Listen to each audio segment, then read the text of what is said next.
ई आकाशवाणी गोरखपुर। अब रहुआ सभे वेद प्रकाश पाठक से भोजपुरी में समाचार सुने।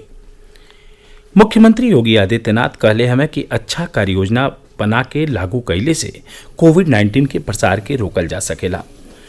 वहां के जनपद स्तर पर सज्जो जिलाधिकारियन, पुलिस और चिकित्सा विभाग के सीनियर अधिकारियन आ नगर आयुक्तन के रोजाना बैठकी कई के कोरोना संक्रमण के रोकथाम बदे उचित कार्यवाही सुनिश्चित कैले के निर्देश दिले हैं।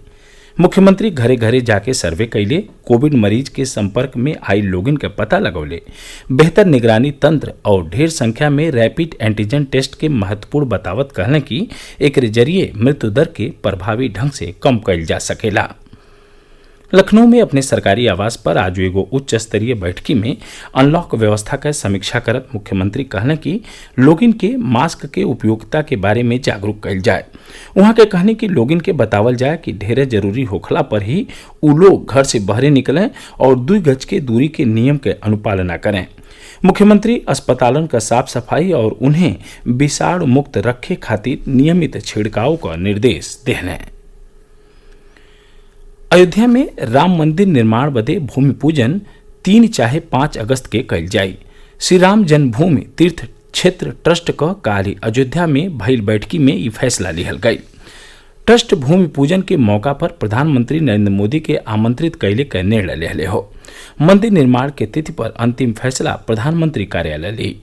ट्रस्ट का सदस्य कामेश्वर चौपाल कहने की प्रधानमंत्री नरेंद्र मोदी अयोध्या आवे खातिर राजी हमें। वहां के कहने की मंदिर के स्वरूप में मामूली बदलाव कैल गई हो और अब मंदिर में 3 के बजाय 5 गुंबद हुई हैं। मंदिर की ऊंचाई अब 161 फीट हुई।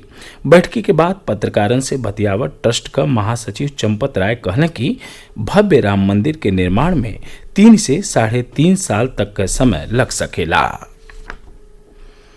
प्रदेश सरकार कोरोना संक्रमण के रोके खातिर हर संभव उपाय कर रहल हो। नमूनन के जांच बदे प्रयोगशालन के संख्या बढ़ावल जा रहल हो।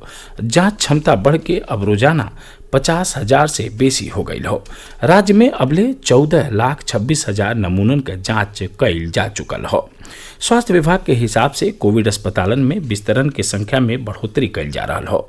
ए बीचे संक्रमण पर काबू पावे खातिर 55 घंटा का साप्ताहिक प्रतिबंध जारी बा, जौन बिहने सबेरे ले चली। हमारे संवाददाता बतौले हमें कि राज्य सरकार कोरोना रोगियन के बेहतर सुविधा उपलब्ध करा रही हो। आकाशवाणी का समाचार सेवा प्रभाग विशेषज्ञन की राय श्रृंखला में कोविड-19 महामारी के बारे में जानल मानल चिकित्सा विशेषज्ञन का सलाह प्रसारित करेला। अखिल भारतीय आयुर्विज्ञान संस्थान के गठिया रोग विभाग के प्रमुख डॉक्टर उमा कुमार लोगिन के सुरक्षित दूरी, हाथन के साफ सफाई और खांसी के दौरान सावधानी बरतने का सुझाव देने।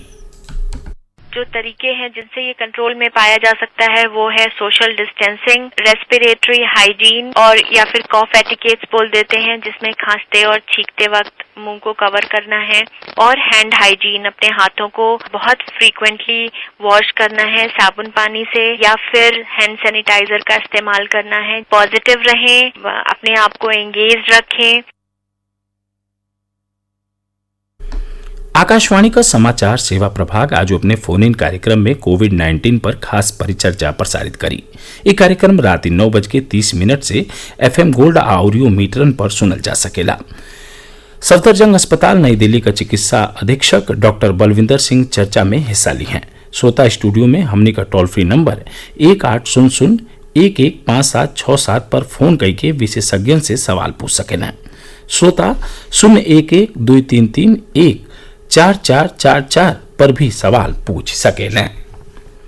केंद्रीय गृह मंत्री अमित शाह और सूचना और प्रसारण मंत्री प्रकाश जावड़ेकर और प्रदेश के मुख्यमंत्री योगी आदित्यनाथ स्वतंत्रता सेनानी मंगल पांडे के जयंती पर श्रद्धांजलि दिले हमें। एक ट्वीट में श्री शाह कहना कि मंगल पांडे 1857 के क्रांति के सूत्रधारन में से एक रहना और उनकर देशभक्ति आ बलिदान लाखन देशवासियन के स्वतंत्रता संग्राम में शामिल भइले के प्रेरणा देहलस। श्री जावड़ेकरो मंगल पांडे के भावभीनी श्रद्धांजलि देने।